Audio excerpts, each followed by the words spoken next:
Hi, this is Rajesh Sharma. Future సిటీకి సంబంధించి ఒక ప్రత్యేకమైన మాస్టర్ ప్లాన్ రెడీ అవుతుందని నేను కొన్ని రోజుల క్రితం ఒక వీడియో చేశాను. ఆ వీడియోలో క్లియర్ కట్గా చెప్పాను, ఒక ప్రైవేట్ కన్సల్టెన్సీ ద్వారా ఫ్యూచర్ సిటీ డెవలప్మెంట్ అథారిటీ, మనకు తెలుసు హెచ్ఎండిఏ లాంటి అథారిటీ, అది హైదరాబాద్ మెట్రోపాలిటన్ డెవలప్మెంట్ అథారిటీ ఏమో హైదరాబాద్ సిటీకి సంబంధించింది. ఈ ఫోర్త్ సిటీలో ఏవైతే గ్రామాలను చేర్చారో ఆ గ్రామాలకు సంబంధించి అంటే మొత్తం 74 ఆవాసాలు ఉంటాయి, 56 గ్రామాలు ఉంటాయి. అంటే ఆవాసాలు, జనాలున్న ప్రతిదీ గ్రామం కాదు, హామ్లెట్స్ ఉంటాయి. కాబట్టి ఆ హామ్లెట్స్ని ఈ విలేజ్లో కలిపితే మొత్తం 56 గ్రామాలు అవుతాయి. ఓవరాల్గా చూస్తే జనావాసాలు 74 ఉంటాయి. 765 చదరపు కిలోమీటర్ల పరిధిలో మనకు ఈ ఎఫ్సిడిఏ ఉంటుంది, అంటే ఫ్యూచర్ సిటీ డెవలప్మెంట్ అథారిటీ పరిధి అన్నమాట. ఆ పరిధిలో కొత్త లేఅవుట్లకు అనుమతులు ఇవ్వాలన్నా, ఏదైనా కన్స్ట్రక్షన్, అది ఇండివిజువల్ కావచ్చు, కమర్షియల్ కావచ్చు, ఎవరైనా అపార్ట్మెంట్ కట్టాలనుకున్నా కావచ్చు, లేదా ఫ్యూచర్ సిటీలో ఇన్వెస్ట్మెంట్ చేస్తామంటూ ప్రైవేట్ కంపెనీలు భూములు ప్రభుత్వం దగ్గర తీసుకున్న వాళ్ళు కూడా వాళ్ళ కన్స్ట్రక్షన్ డిజైన్స్ని ఎఫ్సిడిఏ నుంచి అనుమతి పొందాలి. ఈ వ్యవస్థ అంతా ఏర్పాటైంది ఏడాది క్రితం 2025లో మార్చి 12వ తేదీన ఎఫ్సిడిఏను ఏర్పాటు చేస్తూ ఏ గ్రామాలు అందులో చేర్చాము అన్నది విశదీకరిస్తూ ఒక జీవో జారీ అయింది. ఆ జీవో నంబర్ 69, మార్చి 12, 2025 రోజు. దాని ప్రకారం ఎఫ్సిడిఏ ఏర్పాటు అవ్వడం, ఒక 3 నెలల గ్యాప్ తర్వాత దానికి ఒక ఐఏఎస్ అధికారిని, శశాంక్ గారిని దానికి కమిషనర్గా పెట్టడం, ఆ తర్వాత ఆయన రిక్వెస్ట్ మేరకు ఒక 83 మందిని స్టాఫ్ సిబ్బందిని కేటాయించడం. ఆ 83 మందిలో 33 మంది గవర్నమెంట్ ఎంప్లాయీస్, అంటే హెచ్ఎండిఏ నుంచి కొంతమందిని, జిహెచ్ఎంసీ నుంచి కొంతమందిని అట్లా అక్కడికి ట్రాన్స్ఫర్ చేశారు. మిగతా 50 మంది కాంట్రాక్ట్ ఎంప్లాయ్మెంట్.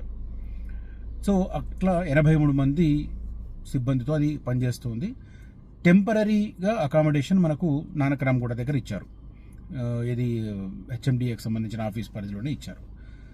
పర్మనెంట్ ఆఫీస్ అక్కడ కన్స్ట్రక్షన్ జరుగుతుంది బేగర్ కంచె దగ్గర. ఇప్పుడు అమెజాన్ టాటా సెంటర్ ఏదైతే ఉందో, అమెజాన్ టాటా సెంటర్కు అపోజిట్ ఈ ఎఫ్సిడిఏ పర్మనెంట్ బిల్డింగ్ ఆల్మోస్ట్ 95% అయిపోయింది. నిన్న ముఖ్యమంత్రి రేవంత్ రెడ్డి గారి రివ్యూలో కూడా ప్రస్తావన వస్తే అది ఇమీడియట్గా కంప్లీట్ చేయండి, అక్కడికి ఎఫ్సిడిఏను షిఫ్ట్ చేయండి అని కూడా క్లియర్ కట్గా ఆయన ఆదేశాలు ఇచ్చారు. సో మోస్ట్ ప్రాబ్లీ మే నెలలో వెళ్ళాలి. ఒకవేళ సెంటిమెంట్ గనక అనుకుంటే జూన్ 2వ తేదీన తెలంగాణ రాష్ట్ర ఆవిర్భావ దినోత్సవం రోజు అక్కడికి షిఫ్ట్ చేస్తారు ఎఫ్సిడిఏని. సో ఇదంతా ఎందుకు చెబుతున్నానంటే, నేను గత 2 ఏళ్లుగా చెబుతున్న అంశాలన్నీ కూడా ఫ్యూచర్ సిటీకి సంబంధించి నిజమయ్యాయి. ఇప్పుడు లేటెస్ట్గా future city master plan ready అవుతుందని కూడా నేను ఒక 2-3 నెలల కింద చెప్పాను. ఆ తర్వాత కొన్ని అప్డేట్స్ కూడా ఇచ్చాను. లేటెస్ట్గా ఆ మాస్టర్ ప్లాన్కు సంబంధించి ఒక ప్రాథమిక డ్రాఫ్ట్ మాస్టర్ ప్లాన్ ప్రిపేర్ అయింది. అది ముఖ్యమంత్రి టేబుల్ మీదకి చేరింది. దాని ప్రకారం చూస్తే వాళ్ళకిచ్చిన డెడ్ లైన్ యాక్చువల్గా డిసెంబర్లోగా చేయమన్నారు. 9 మంత్స్ ఇచ్చారు వాళ్ళకి టైము. మార్చిలో అలర్ట్ చేశారు టెండరు, బట్ వాళ్ళు ఆల్మోస్ట్ కంప్లీట్ చేశారు డిజైనింగ్. ముఖ్యమంత్రి గారు ఏమన్నా మార్పులు చేర్పులు చెప్తారని ఒక డ్రాఫ్ట్ను ఆయనకి ఇచ్చారు. ఆ డ్రాఫ్ట్కు సంబంధించిన అంశాలు లీక్ అయ్యాయి. ఆ అంశాలను నేను మీకు ఈ వీడియోలో ఎక్స్ప్లెయిన్ చేయబోతున్నాను. ఫ్యూచర్ సిటీ అనేది innovatable because of various reasons. ఒకటి, ఫోర్మోస్ట్ థింగ్, హైదరాబాద్ పాపులేషన్ 2040 కల్లా 3 కోట్లకు చేరబోతున్న నేపథ్యంలో అంత జనాభాను అకామిడేట్ చేయడానికి అదే సరైన ప్లేస్ అని ప్రభుత్వం భావించడం. దీనికి అనుకోవచ్చు, మరి హైదరాబాద్కు అన్ని వైపులా ఎక్స్పాండ్ అయ్యే స్కోప్ ఉంది కదా, మరి అటువైపే ఎందుకు ప్రభుత్వం ఇంట్రెస్ట్ చూపిస్తుంది అని. అటువైపు ఇంట్రెస్ట్ చూపించడానికి కారణాలు, ప్రధానమైన కారణం ప్రభుత్వ భూముల లభ్యత ఎక్కువగా ఉండడం. మిగతా ఎటువైపు అయినా కూడా ప్రైవేట్ ల్యాండ్స్, విజయవాడ హైవే కావచ్చు, బెంగళూరు హైవే కావచ్చు, తర్వాత బాంబే హైవే కావచ్చు, నాగ్పూర్ హైవే కావచ్చు, ఇటు వరంగల్ హైవే కూడా కావచ్చు, అన్ని చోట్ల కూడా ప్రైవేట్ ల్యాండ్ ఎక్కువ ఉంది, గవర్నమెంట్ ల్యాండ్ చాలా చాలా తక్కువ ఉంది. ఇది ప్రధానమైన అంశం. రెండవది, అసైన్మెంట్ ల్యాండ్ కూడా ఎక్కువ అటువైపే ఉంది. ఈ రెండింటిని ప్రభుత్వం ఈజీగా ప్రొక్యూర్ చేయగలదు. ప్రభుత్వానికి అయితే ఇబ్బందే లేదు. ఏ కన్సర్న్ డిపార్ట్మెంట్ ఉంటే ఆ కన్సర్న్ డిపార్ట్మెంట్ నుంచి ఈ కంపెనీలకు భూములు ఇచ్చే అధికారమైన సంస్థ TGIIC, Telangana industrial infrastructure corporation, దానికి బదలాయించడం. సో మ్యూటేషన్ జరిగితే అయిపోయినట్టే. అసైన్మెంట్ ల్యాండ్ విషయంలో కూడా ల్యాండ్ ఓనర్లు పెద్దగా ప్రొటెక్ట్ చేయలేరు, ప్రొటెస్ట్ కూడా చేయలేరు. అర్థమైంది కదా.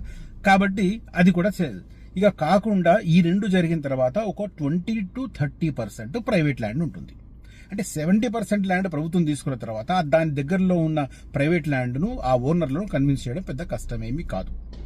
దానికి తోడు ఒకవేళ వాళ్ళు లీగల్గా ఏమన్నా అప్రోచ్ అయినా కూడా, అఫ్కోర్స్ లీగల్గా అప్రోచ్ కాకుండా భూసేకరణ చట్టంలో మార్పులు తెస్తున్నారు. సరే, అది డిలే అవుతుంది, ఎందుకంటే అది కేంద్ర ప్రభుత్వం ఆ యాక్ట్ చేయాలి, ఆ సవరణ చేయాలి. ఆ తర్వాత దాన్ని రాష్ట్ర ప్రభుత్వం ఒక అసెంబ్లీ సెషన్లో అడాప్ట్ చేసుకోవాలి. ఆ తర్వాత భూసేకరణ స్టార్ట్ చేయాలి. అందుకే ప్రభుత్వం ఏం చేస్తుందంటే ఫ్యూచర్ సిటీకి సంబంధించిన సెకండ్ ఫేజ్, ఫస్ట్ ఫేజ్ ఎట్లాగో కేసీఆర్ హయాంలోనే భూసేకరణ జరిగిపోయింది. అది రేవంత్ రెడ్డి గారికి ఒక అంది వచ్చిన అవకాశంగా దొరికింది. భూసేకరణ చేసేసారు ఆయన కేసీఆర్ గారు. తర్వాత అక్కడ ఒక అతిపెద్ద పవర్ గ్రిడ్ కట్టారు. అది సౌత్ ఇండియాలోనే 3rd లార్జెస్ట్ పవర్ గ్రిడ్. అంత పెద్ద పవర్ గ్రిడ్ కట్టారు. తర్వాత అమెజాన్ డేటా సెంటర్కు ల్యాండ్ కూడా అక్కడ ఇచ్చారు. అమెజాన్ డేటా సెంటర్ ఒక 3-4 వేల మందితో పనిచేస్తుంది. దాని ఇప్పుడు ఎక్స్టెన్షన్ కూడా మొన్న గ్లోబల్ సమ్మిట్ తర్వాత అమెజాన్ డేటా సెంటర్ ఎక్స్టెన్షన్ కూడా స్టార్ట్ అయింది. ఎగ్జాక్ట్గా అమెజాన్ డేటా సెంటర్ పక్క నుంచే బేగరికంచ పంజాగూడ విలేజ్ దగ్గర నుంచే రతన్ టాటా రోడ్ కూడా వెళుతుంది. అంటే హైదరాబాద్ చుట్టూతా వేయబోతున్న రేడియల్ రోడ్లలో number 1 radial road Ratan Tata road. 330 ఫీట్ల వెడల్పుతో రావిరియాల ఎగ్జిట్ నెంబర్ 13 నుంచి స్టార్ట్ అయ్యి స్కిల్ యూనివర్సిటీ పక్క నుంచి, అమెజాన్ డేటా సెంటర్ పక్క నుంచి, బేగరికంచ పంజాగూడ విలేజ్ నుంచి కురుమిద్ద తాండా మీదుగా త్రిబుల్-ఆర్ వరకు వెళుతుంది. చాలా మంది మీర్ఖాన్పేట దగ్గర నుంచి వెళ్తుందని భ్రమల్లో ఉన్నారు. వాళ్లకు ఆ ప్లాన్ చూస్తే వాళ్ళ కళ్ళు కూడా తెరుచుకుంటాయి. సో ఎందుకంటే నేను మీర్ఖాన్పేట అని కలవరించే వాళ్ళ కోసం ఈ మెటీరియల్ చెప్తున్నాను. సో అట్లా ఆ రతన్ టాటా రోడ్డు ఫస్ట్ రాబోతుంది. సెకండ్ రేడియల్ రోడ్ వచ్చేసి మనకు ఈ కొత్వాల్గూడ, శంషాబాద్ పక్కన కొత్వాల్గూడ నుంచి వికారాబాద్ వైపు వెళుతుంది. అది కొడంగల్ కోసం ఆయన ఎక్స్క్లూజివ్గా వేసుకుంటున్నారు, ఆయన కాన్స్టిట్యుయెన్సీ పర్పస్లో. అది కూడా భూసేకరణ ఆల్మోస్ట్ పూర్తవుతుంది, వర్క్ కూడా స్టార్ట్ అవుతుంది అతి త్వరలోనే. ఔటర్ రింగ్ రోడ్డు మీద కొత్వాల్గూడ దగ్గర ఒక ఎగ్జిట్ కూడా మళ్ళీ వస్తుంది కొత్తగా. సో ఈ రకంగా అటువైపు జరుగుతుంది. ఇవన్నీ జరుగుతుంటే ఫ్యూచర్ సిటీ డెవలప్మెంట్ అథారిటీకి సంబంధించిన హైలైట్స్ ఇప్పుడు మనకు మాస్టర్ ప్లాన్ హైలైట్స్ నేను ఈ వీడియోలో చెప్పబోతున్నాను. సో ఫ్యూచర్ సిటీ ఇన్నోవేటబుల్ అనడానికి ఇన్ని సాక్ష్యాలు. ఒకటి, రతన్ టాటా రోడ్డు 2 పార్టులు కూడా శరవేగంగా కన్స్ట్రక్షన్ అవుతున్నాయి. ఎవరికైనా ఇంట్రెస్ట్ ఉంటే బండి వేసుకుని, కారు వేసుకుని వెళ్ళండి. నేను లొకేషన్స్ నన్ను అడిగితే చెప్తాను, లేదా మీరు వెళ్ళినా తెలిసిపోద్ది. ఇప్పుడు అమెజాన్ డేటా సెంటర్ పక్కన future city development authority building, permanent building పక్కనే ఒక పెద్ద జంక్షన్ వస్తుంది రతన్ టాటా రోడ్డు మీద. ఆ దాటిన వెంటనే మెట్రో రైలుకు సంబంధించిన లాస్ట్ స్టేషన్ కూడా ప్రపోజ్ చేశారు. సో ఇవన్నీ మనకు అక్కడ కల్లారా కనిపిస్తున్నాయి. అంతంత పెద్ద రోడ్లు, అంతంత పెద్ద పవర్ గ్రిడ్, అవన్నీ వేస్ట్గా పోతాయా? రేపు ఎవరు గవర్నమెంట్లోకి వచ్చినా వాటిని ముందుకు తీసుకెళ్లాల్సిందే. ఇప్పుడు చంద్రబాబు సైబర్ టవర్స్ కట్టాడని రాజశేఖర రెడ్డి గారు రాగానే దాన్ని కూలగొట్టలేదు కదా, ఇంకా ముందుకు తీసుకెళ్లారు. అలాంటి పరిస్థితే ఆల్రెడీ డెవలప్ అయ్యి ఒక లెవెల్కి వచ్చిన తర్వాత దాన్ని తిరోగమనం వైపు, వెనక వైపు తీసుకెళ్ళడానికి ఏ ప్రభుత్వ అధినేత సాహసం చేయడు, ఏ ప్రజలు ఊరుకోరు అలాంటి పిచ్చి చర్యలకు పాల్పడితే. ఇంకా చెప్పాలంటే అలాంటి చర్యలకు పాల్పడితే అవి తుగ్లక్ చర్యలుగానే భావించాలి. మన పొరుగు రాష్ట్రంలో చూస్తున్నాం అలాంటి తుగ్లక్ చర్యలు ఏమేమి జరిగాయని. సో అది పక్కన పెడితే ఈ మాస్టర్ ప్లాన్కి సంబంధించి ఒక ప్రైవేట్ కన్సల్టెన్సీ వర్కౌట్ చేస్తుంది. దానికి సంబంధించిన ఇంపార్టెంట్ డ్రాఫ్ట్లో వచ్చిన అంశాలను నేను ఇప్పుడు ఈ వీడియోలో చెప్పబోతున్నాను. చెప్పే ముందు ఒక మాట, ఫ్యూచర్ సిటీ ఒరిజినల్గా ఎక్కడెక్కడ వస్తుంది? 56 గ్రామాలంటే మొత్తం 56 గ్రామాలలో ఫ్యూచర్ సిటీ రాదు. అలా రాకపోవడానికి ప్రతికూల పరిస్థితులు ఉన్న చోట్లను గ్రీన్ ఏరియాస్ గాను, బ్లూ ఏరియాస్ గాను పెట్టి, గ్రీన్ అంటే కన్జర్వేటివ్ ఏరియా అండ్ ఫారెస్ట్ ఏరియాలుగా పెట్టి, బ్లూ అంటే కుంటలు, చెరువులను వాటిని ప్రొటెక్ట్ చేస్తూ రీక్రియేషన్ ఏరియాలుగా పెడుతూ, మిగిలిన ఏరియాని ఎకానమీ పరంగా గ్రోత్ కారిడార్లుగా పెడుతూ, అన్ని సెక్టర్లకు ప్రస్తుతం ఫస్ట్ ఫేజ్ చూస్తేనే 13 సెక్టర్లకు ల్యాండ్. సెకండ్ ఫేజ్కు సంబంధించిన భూసేకరణ కూడా ఆల్మోస్ట్ 7,000 ఎకరాలు సేకరించబడింది. అదేంటంటే ప్రైవేట్ దగ్గర నుంచి సేకరిస్తే గొడవలు అయ్యేవి మనకు తెలిసేది, కానీ అది గవర్నమెంట్ ల్యాండ్ను, ఎండోమెంట్ ల్యాండ్ను మ్యూటేట్ చేసుకుంటున్నారు కాబట్టి అండర్ గ్రౌండ్ చాప కింద నీరులా గడిచిపోతుంది. అలా కొత్తపల్లి దగ్గర 1,800 ఎకరాలు జరిగింది. నందివనపర్తి సింగారం మధ్య 1,400 ఎకరాలు జరిగింది. ఆ తర్వాత మొండిగౌరెల్లి అండ్ చింతపట్ల మధ్య, అంటే యాచారం మండల కేంద్రానికి సాగర్ హైవేకు లెఫ్ట్ సైడ్ 821 ఎకరాలు డ్రోన్స్ హబ్ కోసం ల్యాండ్ సేకరణ జరిగింది. ఇలా శరవేగంగా జరుగుతున్న ఏరియాలను ఐడెంటిఫై చేసి ఎక్కడ ప్రైవేట్ ఎంప్లాయ్మెంట్ ఎక్కువ వస్తుందో ఆ ప్రాంతాలను చూసి వాటికి నియర్ బై ఉన్న అప్రూవ్డ్ లేఅవుట్స్లో తీసుకోండి. చాలామంది ఎకరాల్లో కావాలి అంటున్నారు, ఇబ్బంది పడతారు. ఎకరాల్లో కావాల్సిన వాళ్ళు ఎకరాల్లో తీసుకోండి, but be prepare either for land pooling or land acquisition, ఏదైనా జరగవచ్చు. కాబట్టి దానికి ప్రిపేర్ అయిన వాళ్ళు ఎకరాల్లో తీసుకోండి. బట్ నా అడ్వైస్ ఓపెన్ ప్లాట్ వెంచర్లలో తీసుకోండి. మీ ప్లాట్ సెక్యూర్డ్గా ఉంటుంది. సరౌండింగ్ భారీ ఎంప్లాయ్మెంట్ ఎక్కడెక్కడ వస్తుందో నేను ఎక్స్ప్లెయిన్ చేస్తాను. ఆ ఏరియాలో తీసుకోండి. ఇవి కాకుండా ఫ్యూచర్ సిటీ ఏరియాస్ కాకుండా, ఫ్యూచర్ సిటీలో నేను ఊర్ల పేర్లు చెప్తాను, ఇంట్రెస్ట్ ఉన్న వాళ్ళు కాంటాక్ట్ చేయండి డైరెక్ట్గా. ఈ ఫ్యూచర్ సిటీలో నాగార్జున సాగర్ రోడ్డు వైపు యాచారం సెంట్రిక్గా చాలా ఉన్నాయి. తర్వాత దాని పక్కనే మల్కీస్ కూడా, ఆ పక్కనే నక్కర్త మేడిపల్లి ఎక్కడైతే లైఫ్ సైన్సెస్ హబ్ వస్తుందో అక్కడ, ఆ తర్వాత మేడిపల్లి నుంచి తక్కల్లపల్లి వైపు, ఆ తర్వాత తక్కల్లపల్లి దగ్గరలో, తర్వాత కొత్తపల్లి దగ్గరలో, ఇలా కీలకమైన ప్రాంతాలలో అంటే హ్యూజ్ ఎంప్లాయ్మెంట్ వచ్చే ఏరియాస్కు దగ్గరలో మనకు లేఅవుట్స్ ఉన్నాయి. ప్రైస్ రేంజింగ్ కూడా నేను చెప్తాను. నేను 12,500 నుంచి ఆల్మోస్ట్ 17,000 వరకు ఉన్నాయి. ఇక శ్రీశైలం రోడ్డు వైపు వస్తే, శ్రీశైలం రోడ్డులో కందుకూరు, మహేశ్వరం అనేది రేట్లు బాగా పెరిగిపోయాయి. అవి కూడా future city first and second ఫేజ్లకు చాలా దూరం కాబట్టి కందుకూరు ఆ ఏరియాస్ వద్దు. తర్వాత పులిమామిడి చాలా చూస్తుంటారు. పులిమామిడి అనేది సరౌండెడ్ బై కన్జర్వేటివ్ ఏరియా ఎక్కువ ఉంటుంది. ల్యాండ్ సేకరణ అక్కడ జరగదు, ప్రాజెక్టులు రావు. మీకు ఏరియా నచ్చితే కొనుక్కోండి, నేను అభ్యంతర పెట్టను. కానీ పెద్ద ఎంప్లాయ్మెంట్ వస్తే మీకు అప్రిషియేషన్ రావడానికి స్కోప్ ఉంటుంది. పులిమామిడి ఏరియాలో కొద్దిగా నెగిటివిటీ ఉంటుంది. ఇక ఆ తర్వాత ఎక్కువగా ఫ్యూచర్ సిటీ అటాచ్ అయ్యి ఉన్న ఏరియా కడతాల్ ఏరియా, ముచ్చర్ల, దాని పక్కనే ముచ్చర్ల. ఆ తర్వాత ఇంకొద్దిగా సౌత్కి వెళితే మైసిగండి, ఇంకొద్దిగా సౌత్కి వెళితే కరకల్పహడు, ఇంకొద్దిగా సౌత్కి వెళితే ఎక్వాయిపల్లి అండ్ ఆకుతోటపల్లి. ఈ ఏరియాస్లో మీరు ఇన్వెస్ట్ చేయడం కరెక్ట్. ఎందుకంటే ఇప్పుడు first and second phase Nagarjuna Sagar road దగ్గర ఉన్న, థర్డ్ ఫేజ్లో కడతాల్ తర్వాత నుంచి ముద్విన్ వరకు మనకు అక్కడ ల్యాండ్ సేకరణ జరగబోతోంది. కాబట్టి ఆ ఏరియాలో మీరు జాగ్రత్త పడవచ్చు. కానీ రేట్లు కంపేర్ చేస్తే సాగర్ రోడ్డుతో పోలిస్తే శ్రీశైలం రోడ్లో ఎక్కువ. ఇప్పుడు సాగర్ రోడ్లో నేను 12,500కు ఇప్పించగలను మంచి మంచి ప్లేసెస్లో, స్ట్రాటజికల్ లొకేషన్లో, ఎక్కువ ఎంప్లాయ్మెంట్ ఇచ్చే ఏరియాలో. కానీ శ్రీశైలం వైపు మీకు ఎక్కడ కూడా 13,000 కంటే తక్కువ దొరికే పరిస్థితులు లేవు. ఎవరైనా ఉంటే రీసేల్ ప్లాట్లు ఇంట్రెస్ట్ ఉన్న వాళ్ళకు దొరకవచ్చు, నేను కాదనను. కొంతమంది రీసేల్ వాళ్ళు కింద గ్రౌండ్ లెవెల్లో తిరుగుతుంటారు, వెతుక్కుంటారు, తరలాడుతుంటారు. ఆ తర్వాత తిప్పలు కూడా పడుతుంటారు అనుకోండి. ఎందుకంటే ఎవడు జెన్యూన్ తెలియదు, ఎవడు ఈ రీసేల్ ప్లాట్ల విషయంలో కూడా జాగ్రత్త పడండి. మెయింటెనెన్స్ అసలు దరిద్రంగా ఉంటుంది. తర్వాత అమ్మేవాడు కుటుంబ సమ్మతితో అమ్ముతున్నాడా లేదా, తర్వాత ఏమైనా కాంట్రవర్సీస్ వస్తే ఎలా అనేది చూసుకోండి. ఇవన్నీ ఇష్యూస్ చాలా ఉంటాయి. ఇవి కాకుండా రతన్ టాటా రోడ్డుకు పక్కనే 400 మీటర్ల దూరంలో అప్కమింగ్ వెంచర్ FCDA అప్రూవల్స్కు అప్లై చేసిన వెంచర్ ఉంది. మీకు 3 to 4 monthsలో అప్రూవల్స్ వస్తాయి. ఇప్పుడు ప్రీ లాంచింగ్ కింద మేము 13,000కి ఇస్తున్నాం. ఇంట్రెస్ట్ ఉన్న వాళ్ళు అది కూడా కాంటాక్ట్ చేయండి. నేను ఇవాళనే దాని మీద ఒక మన షార్ట్ కూడా చేశాను. షార్ట్లో వెనకాల చూపించాను, మేము మొత్తం లెవెల్ చేసిన వరకు కూడా మీకు చూపించాను. చాలా ఫాస్ట్గా జరుగుతుంది. 15 daysలో మీకు రూపురేఖలు మారుతాయి. ఇంట్రెస్ట్ ఉన్న వాళ్ళు కాంటాక్ట్ చేయవచ్చు. ఇక దాంతోపాటు మాల్ దగ్గర DTCP వెంచర్ కూడా రీసెంట్గా లాంచ్ చేసాం. అది మాల్ టు మాడుగుల రూట్లో ఉంటుంది. 100 feet రోడ్ ఫేసింగ్.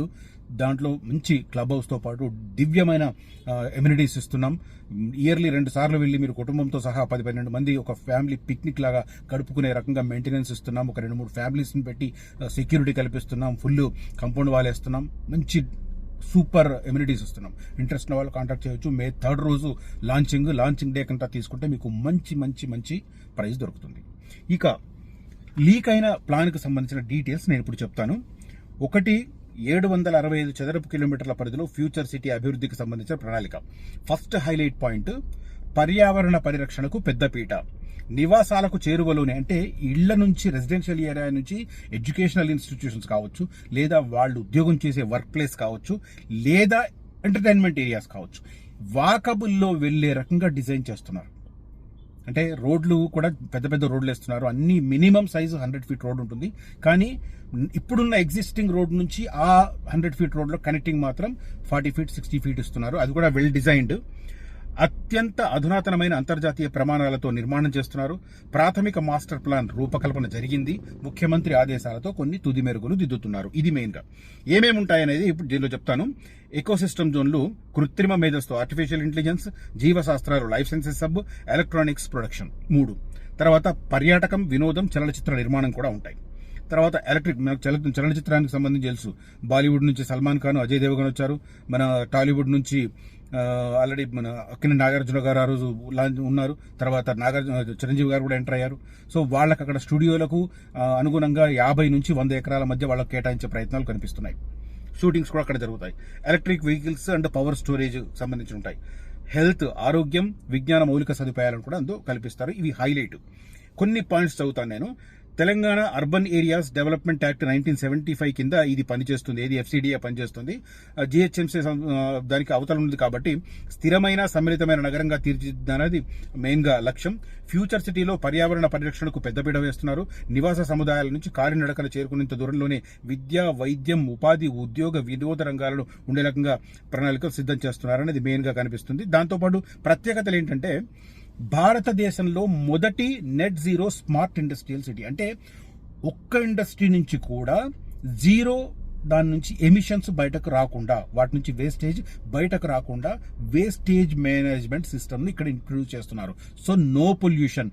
ఇండియాలో ఈ రకంగా ఒక సిటీని ప్లాన్డ్గా కట్టడం అనేది ఫర్ ద ఫస్ట్ టైం అనేది క్లియర్గా తెలుస్తుంది. పవర్ స్టోరేజ్ వ్యవస్థలు, నీటి పునర్వినియోగం, హరితవనాలను ఏర్పాటు చేస్తున్నారు. భారత్లో మొట్టమొదటి net zero smart Indian city కాబోతుంది. లివ్, లెర్న్, వర్క్, ప్లే నగర ఫ్రేమ్వర్క్. నివాస ప్రాంతాలు, ఉపాధి కేంద్రాలు, విద్యా సంస్థలు ఇవన్నీ కలిపి ఒక రకంగా పరిధిలో ఉండే రకంగా చేస్తున్నారు. జాతీయ ప్రదర్శన ప్రాజెక్టు, ఆధునిక నగరంగా భవిష్యత్ భారత్ నగరాలకు నమూనాగా దీన్ని చేస్తున్నారు. క్లస్టర్ ఆధారిత అభివృద్ధి, పారిశ్రామిక, విద్య, ఆరోగ్యం, పర్యాటక థీమ్ జోన్లను, ట్రాన్సిట్ ఓరియంటెడ్ కారిడార్లను ఏర్పాటు చేస్తున్నారు. లాజిస్టిక్స్ హబ్ కూడా ఏర్పాటు చేస్తున్నారు. రియల్ టైమ్ డాష్ బోర్డులు, బిల్డ్ నవ్వు, GIS వంటి వ్యవస్థల వినియోగంతో పారదర్శకంగా, వేగంగా సర్వీసెస్ అందించే విధంగా ప్లాన్ చేస్తున్నారు. జికా అంటే Japan bank, world bank, AIIB వంటి అంతర్జాతీయ ఫండింగ్ ఏజెన్సీల నుంచి ఫండింగ్ ఇప్పించడానికి కూడా ఆ సంస్థలతో ఒప్పిస్తున్నారు. ఇది మెయిన్గా దీంట్లో. ఇక ఇంకొకటి ఏరియా పరంగా ఏంట్లో చెప్తాను. నేను దగ్గర చెప్పాను కదా, outer ring road, Srisailam highway, Nagarjuna Sagar హైవేలతో సరిహద్దుగా ఉన్న కీలకమైన అభివృద్ధి కారిడార్ను ఫ్యూచర్ సిటీ కవర్ చేస్తుంది. రాజీవ్ గాంధీ ఇంటర్నేషనల్ విమానాశ్రయానికి సమీపంలో ఒకే చోట విశాలమైన భూమి లభ్యంగా ఉండడం అనేది మెయిన్ పాయింట్ అంటే తీసుకెళ్లడానికి సిటీని. హైదరాబాద్ నగరంపై ఒత్తిడిని, ఇందాక చెప్పాను కదా, జనాభాకు సంబంధించి ఏ లెవెల్లో ఉంటుంది, ఒత్తిడి ఎలా ఉంటుంది, దాన్ని బ్యాలెన్స్ చేయడానికి ఉపయోగపడుతుంది. ఫ్యూచర్ సిటీకి సంబంధించి తెలంగాణ రాష్ట్ర పారిశ్రామిక మౌలిక సదుపాయాల కార్పొరేషన్ TGIIC దీనికి సంబంధించిన ప్లాన్ ప్రిపేర్ చేసింది. అంతర్జాతీయ సంప్రదింపుల సంస్థతో ఈ మాస్టర్ ప్లాన్ రూపకల్పన జరుగుతుంది. పర్యావరణ స్థిరత్వం, జీవావరణ సంరక్షణ అనేది టార్గెట్.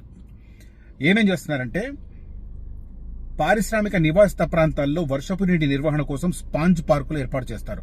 ఇవి వర్షపు నీటిని గ్రహించి వరదలను నివారిస్తాయి. రోజువారీ నీటి డిమాండ్ను దృష్టిలో పెట్టుకుని పునర్వినియోగ నీటి పద్ధతిని అమలు చేస్తారు. జీరో లిక్విడ్ డిశ్చార్జ్, ఆ సంస్థల నుంచి జీరో లిక్విడ్ డిశ్చార్జ్ ఉంటుంది కాబట్టి ఈ మెయింటెనెన్స్ జరుగుతుంది అనేది ప్రధానంగా కనిపిస్తుంది. తర్వాత అక్కడికక్కడే నీటిని పునర్వినియోగానికి వాడతారు కాబట్టి బయట నుంచి నీరు తీసుకోవాల్సిన అవసరాలను తగ్గిస్తారు. అఫ్కోర్స్ డ్రింకింగ్ వాటర్ పర్పస్లో తెస్తారు, పారిశ్రామిక అవసరాల కోసం నేను చెప్తున్నాను. తర్వాత పారిశ్రామిక జోన్లు, వ్యాపార కేంద్రాల మధ్య గ్రీన్ కారిడార్ బఫర్గా పనిచేస్తుంది. ఇంటర్లింక్డ్ అంటే బ్యాలెన్స్ చేయడానికి, ఎకోసిస్టమ్ బ్యాలెన్స్ చేయడానికి. విశాలమైన నగర, అటవీ, పాకెట్ పార్కుల నెట్వర్క్తో భవిష్య నగరం హరిత వాతావరణాన్ని బలోపేతం చేయబోతోంది అనేది మెయిన్గా దీనిలో మెన్షన్ చేసిన పరిస్థితి. తర్వాత జలవనరులు, జంతు ప్రదర్శనశాల, ఎకో టూరిజం జోన్లను సంరక్షిస్తారు. ఇది ఫారెస్ట్ దగ్గరలో ఉంటుందన్నమాట. పర్యాటకం, వ్యాపార సందర్శనలను ప్రోత్సహించడం కూడా ఫ్యూచర్ సిటీకి సంబంధించిన ఒక ముఖ్యమైన పార్ట్గా తీసుకున్నారు. ఈ వేస్ట్ డిస్పోజల్ మెకానిజం కూడా ఏర్పాటు చేస్తున్నారు. ఈ రోజుల్లో మనకు ఈ వేస్టేజ్ మేనేజ్మెంట్ అనేది చాలా, ప్రతి ఇంట్లోకి పోతే పాడుబడ్డ ఎలక్ట్రానిక్ వస్తువులు అట్లా కుప్పాలాగా పేరుకుపోతున్నాయి. వాటిని కొనవాడు దిక్కులేడు, అంత ఘోరంగా ఉంది పరిస్థితి. తర్వాత హోటళ్లు, రిసార్ట్లను కూడా ప్రణాళికలు పొందుపరిచారు. వేస్ట్ మేనేజ్మెంట్కి సంబంధించి కూడా క్లియర్గా పెట్టారు. తర్వాత రోడ్డు కనెక్టివిటీ విషయంలో నేను ఇందాక చెప్తున్నాను కదా, రేడియల్ రోడ్డు, దానికి సంబంధించి కూడా వర్క్ శరవేగంగా సాగుతుంది అనేది ప్రధానంగా చూస్తున్నారు. ఓవరాల్గా ఇవి లీకేజ్ అంశాలు బ్యాలెన్స్ చేయడానికి ప్రయత్నం చేస్తుంది ప్రభుత్వం. మళ్ళీ లేటెస్ట్గా సీఎం గారు దానికి కొన్ని గైడ్లైన్స్ ఇవ్వడం, వాటికి అనుగుణంగా మార్పులు చేర్పులు ప్రస్తుతం చేస్తున్నట్టుగా సమాచారం అందుతుంది. రైట్, ఫ్యూచర్ సిటీ ఇన్వెస్ట్మెంట్ కోసం నన్ను కాంటాక్ట్ చేయండి. అదే రకంగా మీకు ఇష్టమైన చోట, పలానా చోట ఎక్కడైనా ఇంట్రెస్ట్ ఉంటే కూడా మిగతా హైవేల వైపు కూడా మీరు అడిగితే టైలర్ మేడ్గా నేను చూపించే ప్రయత్నం చేస్తాను. ఈ కంటెంట్, ఈ ఇన్ఫర్మేషన్ కనుక నచ్చితే ఈ వీడియోను లైక్ చేయండి, నలుగురితో ఈ వీడియోని పంచుకోండి, నన్ను ప్రోత్సహించండి. Thank you for watching this video. Signing off Rajesh Sharma. జై హింద్.